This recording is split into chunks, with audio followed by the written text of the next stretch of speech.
मुरारिसुरार्चितलिङ्गं निर्मलभासितशोभितलिङ्गम्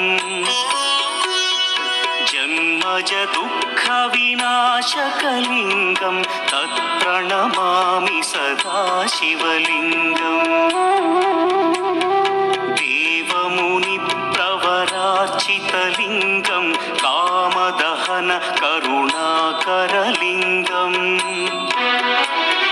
रावणदर्पविनाशकलिङ्गं तत्प्रणमामि सदा शिवलिङ्गम्